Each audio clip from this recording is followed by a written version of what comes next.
நாம் சோத்திரங்களை ஏறெடுப்போம். கர்த்தருடைய வார்த்தை சொல்லுகிறது, சோத்திர பலியிடுகிறவனை மகிமைப்படுத்துகிறவனை கர்த்தர் வாக்கு கொடுத்திருக்கிறார்.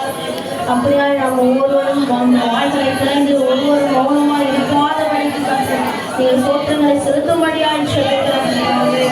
அப்பா, மானானது நீரோடைகளை வாசித்து கதற